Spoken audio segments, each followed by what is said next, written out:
Hello, my name is Joshua Voy, and today I'll be presenting a brief overview of the inventory practices and statuses of Tesla Incorporated, as well as some of their internal control policies that are utilized by this company. Tesla Incorporated is headquartered in California, but is operating internationally, notably with factories in China, as well as with plans to expand to Berlin, Germany. Since their founding in 2003, this company has taken a commanding hold of the electric vehicle market, as well as becoming one of the leading producers of high-energy density lithium-ion batteries. Tesla is traded on the New York Stock Exchange under the ticker symbol TSLA. I chose this company because I thought it would be interesting to see the differences between inventory types of producers when compared to those of merchandising companies like the ones we studied during this course. Information today will be pulled directly from June 30th, 2020 financial report. As a producer, Tesla is interested in four main types of inventory. This includes raw material, works in process, finished goods, and service parts. In total, as of June 30th, 2020, Tesla had inventories valued of just over $4 billion. This is an amount increased 11.6% compared to the previous year. Raw materials, then finished goods, are the two largest types of inventory at $1.8 billion and $1.3 billion respectively. Works in progress and service parts are far more modest, as the total amount of inventory that can be in process is limited by the amount of capacity of their factories, and the amount of service parts needed is smaller by nature. These figures are represented in a very general chart on page 20 of the report that show the amount for each type of inventory on June 30th, 2020, as well as the value of these inventories in the same period during 2019. Lower of cost or market calculations are defined and reported in the footnote directly below this graph, along with more detailed definitions for the contents of these inventories.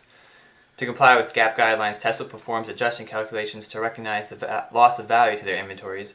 These adjustments are performed when the net realizable value of the inventories is less than the carrying value. In the first 6 months of 2020, Tesla wrote off $82 million worth of inventory that they believed was in excess or had become obsolete.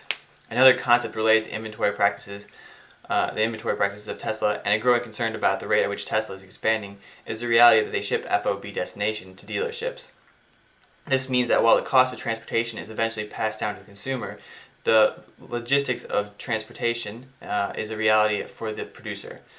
This is something that's hit harder as they've expanded to overseas markets further away from their production centers.